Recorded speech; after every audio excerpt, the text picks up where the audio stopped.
Konnichiwa guys! So nababalita dito sa Japan na magiging libre na daw yung panganganak at baka mag-start na siya next year. So free na siya guys. So tatrabahuin na natin siya guys. Charot! So ayan guys, nandito tayo sa may OB ko. Dito ako nanganak sa aking panganay which is si Aki-kun. And ayan, kasama din natin ang aling maliit. Nung first month to 3 months na pagbubuntis ko kay Ayumi, nung nasa tiyan ko siya, is dito ko din siya pinapa-check up.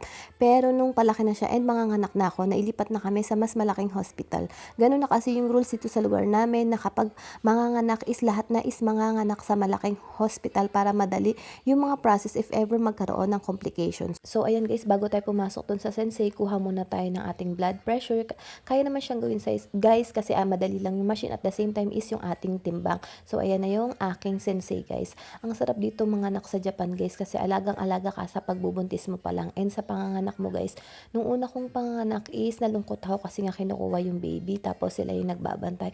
Pero nung pangalawa kong panganganak guys, naintindihan ko na ang laking tulong na mag-i-stay ka ng ilang araw sa hospital tapos yung mga nurse and doctors is titingnan yung anak mo. At least nakakabawi ka talaga ng pahinga and nakakabawi ka ng lakas sa panganganak mo. At the same time is na monitor talaga yung bata after mong maipanganak. So ayan na nga pala guys yung pinagawa sa akin. Nagpa-cervical cancer vaccine pala ako guys. And personal namin tong gusto ni Papa Nox. Kaya hindi siya pasok sa insurance guys. Ayan yung binayaran namin. Ni Mang Haseng siya guys. And ano siya guys, cash mo siyang babayaran. Syempre nga naman mas maganda yung sinasabing prevention is better than cure. So ayan na lang yung natira sa ating sangmang, 2 lapad na lang siya guys. Pero okay na rin guys, at least secure tayo and wala tayong iniisip na kaba-kaba. And after kong magbayad guys, ayan na nga, naka-schedule na uli yung next session ko. 4 sessions kasi siya guys. So, aabot din siya guys, kulang-kulang ng 12 na lapad kasi nga is buo mo siyang babayaran. And after natin, half day lang neto si Papa Nox. So, dumiretso kami sa may appliance store malapit dito sa amin. So, may titingnan kami. And nandiyan na rin si Ayumi, si Aki-kun. So, ayan na ang ating kuyaan, Papa Nox. Dito sa umpisa pa lang guys, ang dami silang mga nakasale na items. Gawa ng pa-summer na dito sa Japan. And sobrang mura ng mga nakasale nila. Pero mga limited stocks na lang siya guys. So, baka may magustuhan kayo dyan.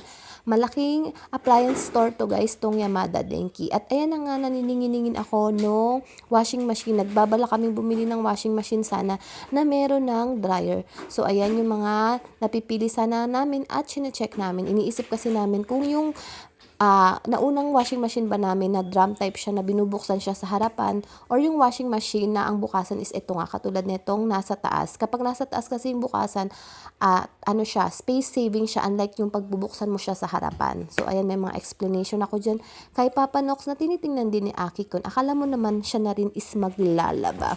So ayan na nga guys, si Aki-kun is may mga sinusyokay or may mga ano pa siya, suggestion daw siya para sa aming mga labahan.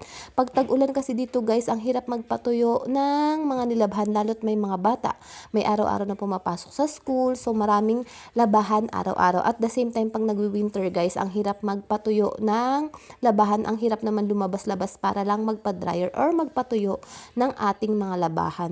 And ayan na nga, may mga toy section din dito kaya nandito na yung aking dalawang makulit na mimili ng mga laruan. Akala mo naman ito talaga yung pinunta namin dito para mabili ng kanilang mga laruan. So ayan yung mga nakuha nila na gusto daw nilang laruan or gamitin sa school. Si Aki is kumuha siya ng parang drawing book and pinipilian niya pa si Ayumi-chan. Akala mo naman talaga siya ang magbabayad guys. So ayan, pinapakita niya na kung ano yung laruan na napili nga daw niya.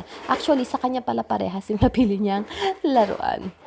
At syempre, ayun naman yung ating little baby girl. May napipili din siyang maliit na Maynika. Syempre, papatalo ba siya guys?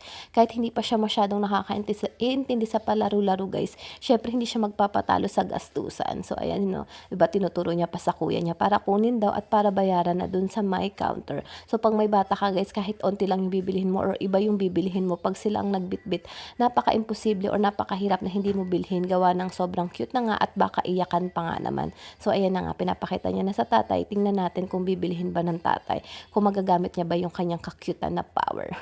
So, eto na nga guys, meron din ako ditong pinakita sa inyo. Ito naman, isa kabilang store, nagtingin din kami nung kanilang washing machine, pero wala kasi yung model, kaya brochure lang yung aming nahawakan or yung binigay sa amin ng stop. So, pag-iisipan namin guys kung ano ba yung kailangan namin bilhin at kung ano ba talaga yung magagamit namin na magandang washing machine para sa aming buong pamilya. So, yun lang guys ang ating vlog. Sama sa panonood. Matane!